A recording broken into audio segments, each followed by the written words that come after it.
What up, y'all? Welcome back to I'm Just Saying Sports. Today, we're going to get into all of the movement that's been happening since the start of the league year last week. But before we get into it, be sure to like, comment, subscribe, tell your people to holler at me because I'm out here. All right? So, I'm going to go team by team, and I'm just kind of going to highlight the major moves that have happened in each team. It's not going to be too much, but just going to highlight the major moves, all right? So, we're going to start in the AFC East with the Buffalo Bills. Buffalo Bills, they have been in salary cap hell, more specifically because of that dumbass Von Miller contract. He was already old, and you signed him to a 6-year, whole bunch of money contract, and it didn't make sense. So they've been in cap hell. So they did a lot of releasing of players, let a lot of good guys go, but they really didn't re-sign any major names. They re-signed some guys that had expiring contracts. They restructured some deals, but no free agent signings that were home run hits. I think the biggest one might be Curtis Samuel, and that's just because he's probably going to replace Gabe Davis since they lost him. Next up, we got the Miami Dolphins. Now, they signed a lot of guys. I think this is a lot of depth movement. They re-signed their guys that had expiring contracts. Nothing that's going to jump off the page. But they did make a lot of moves, like, for example, the Jonnu Smith and Shaq Barrett. I think those are two solid moves. Then they got the hometown guy in Anthony Walker coming from the Browns. He's a great leader on the defense. And again, he's from the area, so this might be a farewell tour for him. They also got Jordan Poyer from the rival Buffalo Bills, taking advantage of their misfortunes and their salary cap issues, because he was released due to salary cap constraints. But Jordan Poyer, that's probably like their biggest signing, in my opinion. Next up, we got the New England Patriots. Now, we know they have a top 3 draft pick. They wasn't probably gonna go all in. It's a new era. Bill Belichick is gone. Gerard Mayo is now the coach. We're gonna see what they can do. And what kind of team they're going to build. They already bought back Jacoby Brissett, who's going to be a good bridge quarterback for whoever they draft with that top 3 draft pick that they have. They also brought in Jalen Reagor, Antonio Gibson, KJ Osborne, and Hunter Henry, Austin Hooper they brought in, and then they got a lot of offensive line help. So they really are trying to build this team to protect whatever quarterback and to help out whatever quarterback that they bring in, unlike your Chicago Bears. I'm sorry, I had to throw that shot in there, but I like what they did in the offseason, free agency. Next up, we got New York Jets. Now they came in, they knew that, hey, backups are at a premium this year. We saw it last season where a lot of quarterbacks got hurt. They went down for an extended period of time, and with the Jets, they didn't have a backup plan. And Zach Wilson, it was not good. So they brought in Tyrod Taylor, who's a solid backup in this league. They got some offensive line help. John Simpson, Tyron Smith, and Morgan Moses. Got him in a trade. So they're doing some things there. And then they also got Javon Kinlaw on that defensive line. So they're trying to take some steps, but they really need to shore up that offensive line, and which they did address. Next up, we're going to the AFC North. Now, this is my division, right? My Browns. First up, we're going to start off with Baltimore Ravens, though. So the Baltimore Ravens had one of the biggest signings of the offseason with Derrick Henry, obviously. Huge signing, 2 years, $16 million. That's pretty much saying that the Baltimore Ravens are going to be more of a run first team. Last year they tried to do pass first with Lamar Jackson, didn't really pan out because in the playoffs he just didn't run. So there's no knock to Gus Edwards, J.K. Dobbins, anything like that, but Derrick Henry is a significant upgrade. They also got Nelson Aguilar. They signed him to an extension, and they got a backup in Josh Johnson. So they're not too much, but they did make a home run signing, in my opinion, with Derrick Henry. Next up, we got Cincinnati Bengals. They did some things, nothing too crazy, but they made some moves here. Let's see. They got Zach Moss. Zach Moss is underrated, in my opinion. He's very underrated. He didn't get the shine because Jonathan Taylor was in Indianapolis. He was a starter, but when Jonathan Taylor went down last season, Zach Moss actually had a pretty solid season. So that's an underrated signing because they got rid of Joe Mixon as he was getting older and less productive. But I think Zach Moss can step in and be every bit as productive as Joe Mixon was for the Cincinnati Bengals. Also, T. Higgins, I'm expecting him to be moved because he just does not want to play on that franchise tag. But they also got Mike Gesicki, and they got also Sheldon Rankins, defensive tackle. That's a solid move right there. So, and Geno Stone from the Baltimore Ravens. That's a hell of a signing because one, Geno Stone was one of the top safeties in my opinion last year, and also you take a top guy from one of your rivals in your division. So that's a hell of a signing. Geno Stone, I think he's going to be a beast in that Cincinnati defense, and I think that's going to help propel them to that next level. Next up, we got the Pittsburgh Steelers. Obviously, we know they made the trade, or they signed Russell Wilson to that small veterans minimum. That's a huge deal because it's a significant upgrade from Mitchell Trubisky, Mason Rudolph, and Kenny Pickett. That's already a significant upgrade. They also went out and got Patrick Queen again from rival Baltimore Ravens to be that middle linebacker.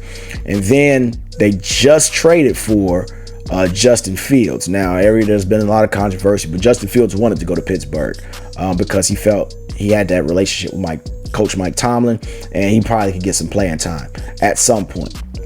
So they didn't make a lot of moves, but they made significant moves. So watch out for the Steelers next season.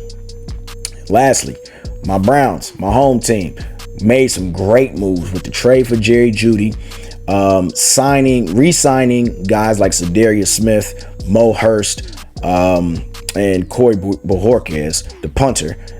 Huge signings, huge deals. Michael Dunn. Also, Jameis Winston. It's an okay signing, I guess. But when you bring in Tyler Huntley, I'm not really sure what the idea and the plan is or who's going to be the backup because you still have Dorian Thompson-Robinson on the squad. So I don't know what that quarterback room is going to look like this season, but they definitely addressed the depth because we know Deshaun Watson has not been playing well and he has not been able to stay on the field the past couple of seasons. So we got backup depth and honorable mention, special mention, Mike Vrabel.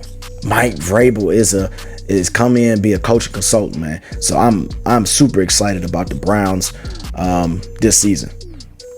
Next up, we're gonna go to the AFC South. Now, the Houston Texans, they made a lot of moves. They traded for Joe Mixon for like a 7th round pick or something like that. So they didn't really give up much for Joe Mixon, but they got a solid veteran running back who still got a little bit of gas in the tank. He's not as good as he used to be, but he still got a little bit of gas in the tank. They got Danielle Hunter, which I thought was a obvious pick, but I think that was a home run for them because that defensive line is already good. But then you bring in a guy like Danielle Hunter, yeah. Then they picked up Dalton Schultz and Noah Brown. They re-signed those guys. Yeah, I think it's gonna be spooky hours for the AFC South because they're building a team down there in Houston and they know what they're doing. Indianapolis Colts next up. Now they went and got the prize back up in Joe Flacco because we saw what he did with the Browns last season, leading into a 5-1 record as a starter. So yeah, I think that's going to be good. It's going to be a good vet to have in that room for Anthony Richardson because he didn't really get to play last season. So showing him the ropes, and if Anthony Richardson does struggle, you do have a guy in Joe Flacco that can come in and it's shown that he can get the job done. He can make plays. He's going to turn the ball over, but he's going to make plays. And then also they re-signed Michael Pittman Jr. Huge signing because he is a baller. He is an underrated baller. And I don't think the Indianapolis Colts get the credit that they deserve or get the looks that they deserve because they had Gardner Minshew playing last season. But yeah, look out for the Indianapolis Colts this year. Next up, we got the Jacksonville Jaguars. Now, not anything huge. I think they overpaid and they reached for a couple of guys like Dearness Johnson re-signing on a free agent deal. He hasn't really done anything his whole career. Not to say he's bad, but he's not a difference maker. Gabe Davis, I think that was a bit of a reach. 3 years, $39 million. He's a bit inconsistent. That deal could go up to $50 million. I don't think it'll reach $50 million. Honestly, don't think it'll be the entire 3 years. I think one of those years probably be a voided year, but nothing too crazy. They did get a backup in Mac Jones. Again, because we know how important the backup position is. That's a solid signing, but it's a solid trade or whatever, but it's nothing. They didn't do anything that wowed me, I should say. Yeah, nothing really there. Eric Armstrong, yeah, that's Armstead, I'm sorry. That's a good one, but whatever. We'll see what happens. Next up, we got the Tennessee Titans. Now, they reached a bit too. Calvin Ridley didn't really do anything with Jacksonville last year, which I thought he was going to be the guy. Since he's come back from his suspension, hadn't really done much, hadn't really made a lot of noise like we thought he would, like he used to back in Atlanta. Tony Pollard was a great signing for the Tennessee Titans. Mason Rudolph was a great signing for the Tennessee Titans as well, to get, again, backup quarterback. We have to have a solid backup. So Tennessee Titans, they did do some good stuff. Like I said, not a lot, but they did do some good stuff. The jury's still out on Calvin Ridley signing. But Tony Pollard and Mason Rudolph, I think, were solid signings. AFC West, Denver Broncos, they ain't do shit except get rid of everybody. Next. Kansas City Chiefs, I think they reached a bit with Hollywood Brown. I think they reached a bit. He signed a 1-year deal up to $11 million. They could have just kept McCole Hardman because it's the same player. I mean, it's nothing. It's the same player to me. They re-signed Chris Jones. Obviously, they franchise tag L'Jarius Sneed, but I think L'Jarius Sneed will get traded if somebody is willing to pull that trigger. But it'll probably happen after the draft. But nothing much there. The Raiders, nothing much there either. They signed Gardner Minshew. I mean, he's better than what you have, but Gardner Minshew. They did get Christian Wilkins from Miami. That's a huge signing. But I got to see how this offense is going to be able to put it together. I'm not sure. I'm not sold on it. We'll see what happens, though. Los Angeles Chargers.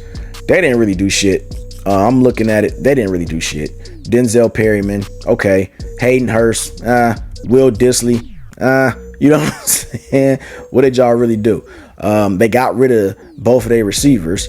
One in Keenan Allen got traded to the Chicago Bears after coming off his most receptions he's had in his career. That didn't really make sense, but they wanted him to take a significant pay cut, which doesn't make sense. But we'll see what Harbaugh is doing over there, because I have no clue what they're doing. I can understand Mike Williams because he's been injury prone and he's getting older.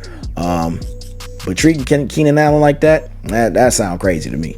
So I'm gonna do another video for the NFC because this one's kind of getting longer than I thought. So check out the NFC one on the comeback. But let me know what you guys think, man, in the comments. Does your team in the AFC? Does your team make good moves that you wanted them to make? Do you think that the moves that they made is going to put you over the hump to compete with the likes of Kansas City, Baltimore, and the top teams in the NFC? Let me know, man. Hit me in the comments. Again, be sure to like, comment, subscribe. Tell your people to holler at me because I'm out here. Peace.